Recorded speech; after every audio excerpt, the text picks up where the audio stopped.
নমস্কার বন্ধুরা, পিকোর রান্নাঘরে সবাইকে স্বাগত। আজকে আমি তৈরি করে দেখাবো রুই মাছের একদম ভিন্ন স্বাদের একটা রেসিপি।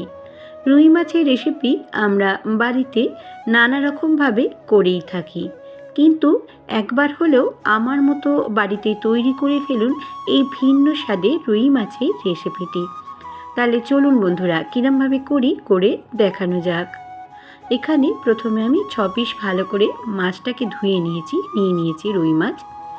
আর মিক্সার গ্রাইন্ডার নিয়ে নিয়েছি। আদা রসুন এখানে নিয়ে নিলাম 3 ইঞ্চি মতো আদা আর 6টা রসুনের কোয়া। একাটি নিয়ে নিলাম ধনে পাতা আর 3টি কাঁচা লঙ্কা দিয়ে অল্প একটু জল দিয়ে কিন্তু একটা মিহি পেস্ট করে নেব। ঝালটা আপনারা যে যার মতো বুঝে দেবেন। এবার আমি মাছের মধ্যে কিছু মশলা মাখিয়ে নেব। দিয়ে দিলাম 1 চামচ মতো নুন, হলুদের গুঁড়ো দিয়ে দেবো 1/2 চামচ, লঙ্কার গুঁড়ো 1 চামচ দিয়ে দেব, আর বেসন দিয়ে দেব 1 চামচ। আমি এখানে বড় চামচের 1 চামচ কিন্তু বেসন দিয়েছি। একদম ইউনিক একটা রেসিপি, বাড়িতে অবশ্যই ট্রাই করবেন। এবার আমি যে বেটে রাখা মশলাটা সেটাও দিয়ে দেবো 1 চামচ মতো, দিয়ে খুব ভালো করে কিন্তু মশলার সঙ্গে মাছের সঙ্গে মাখিয়ে নেব। বন্ধুরা সবাই ভালো কমেন্টস করবেন, আপনাদের কমেন্টস কিন্তু আমাকে অনেকটা এগিয়ে নিয়ে যেতে সাহায্য করে। এবারে আমি কড়ার মধ্যে দিয়ে দেব 6 চামচ মতো, বড় চামচের 6 চামচ সর্ষের তেল। সর্ষের তেলে রান্নাটা করলে কিন্তু সবথেকে বেশি খেতে ভালো হয়। এবার যখন তেলটা খুব গরম হয়ে যাবে তখন আমি একে একে মাছগুলো দিয়ে ভেজে নেব। একসাথে কিন্তু সবগুলো মাছ কিন্তু দেব না, তাতে কড়ার গায়ে আটকে যাওয়ার একটা সম্ভাবনা থাকে। আর তেলটা কিন্তু একটু বেশি পরিমাণে দেবেন, তাহলে কিন্তু এই রেসিপিটাতে খেতে কি বেশ ভালো হয়। গরম গরম ভাতের সাথে কিন্তু একদম জমে যাবে। বাচ্চা থেকে বয়স্ক মানুষ কিন্তু হাত চেটেপুটে খাবে, কারণ এই রেসিপিটা করলে মাছের যে একটা গন্ধ, একদমই কিন্তু গন্ধ লাগে না। বাড়িতে অবশ্যই ট্রাই করবেন। এবার আরও যে দুটো মাছ আছে সেটাও কিন্তু আমি ভেজে নেব। এই যে মাছগুলো ভাজা হয়ে গেছে, আমি তুলে নিয়েছি। এবার এটাও লাল লাল করে আমি ভেজে নেব। খুব কম উপকরণে সুস্বাদু রেসিপিটি কিন্তু তৈরি হয়ে যায়। এই যে এটাও লাল লাল করে ভাজা হয়ে গেছে, এবার আমি এটাও তুলে নেব।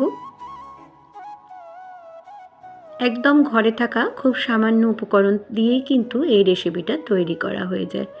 এবার আমি যে তেলটা রইল সেই তেলের মধ্যে বড় একটা সাইজ পেঁয়াজ কেটে নিয়েছি, এরকমভাবে ছোট ছোট করে দিয়ে ভালো করে দিয়ে দিলাম। দিয়ে নাড়াচাড়া করে নিয়ে একটু গোলাপি মতো করে ভেজে নেব। এবার দেখুন গোলাপি হয়ে গেছে। যে বেটে রাখা মশলাটা সেটাও দিয়ে দিলাম। দিয়ে কিছু মশলা এর মধ্যে কিন্তু আমি দিয়ে দিলাম 1 চামচ হলুদের গুঁড়ো, 1 চামচ লাল লঙ্কার গুঁড়ো, আর দিয়ে দেব ধনে গুঁড়ো 8 চামচ আর জিরে গুঁড়ো 8 চামচ। দিয়ে দেব পরিমাণ মতো নুন, আর চিনি এখানে 8 চামচ মতো দেব। দিয়ে খুব ভালো করে কিন্তু একটু কষিয়ে নেব। মশলাটা কিন্তু ভালো করে কষাতে হবে, আর গ্যাসের ফ্লেমটা একদম আস্তে করে কিন্তু রেখে দেবেন, নাহলে কিন্তু মশলা পুড়ে যাওয়ার একটা সম্ভাবনা থেকে যায়। এবার আমি বাটি ধোয়া জলও দিয়ে দিলাম এর মধ্যে। তেলটা দেখুন কি সুন্দর ছেড়ে উঠেছে আস্তে আস্তে কড়ার গা দিয়ে। এইভাবে একটু নাড়াচাড়া করে নিচ্ছি, নিয়ে এবার আমি একটু জল দিয়ে দেব।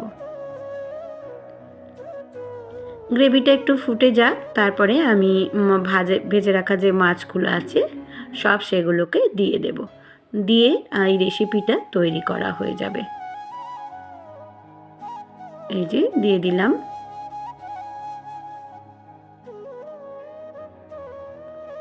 এবারে ভালো করে কিন্তু একটু ফুটিয়ে নিচ্ছি।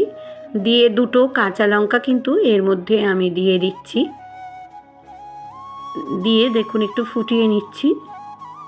এবারে ওপর থেকে দিয়ে দেব ধনেপাতা। বাজারে এখন ফ্রেশ ধনেপাতা পাওয়া যাচ্ছে।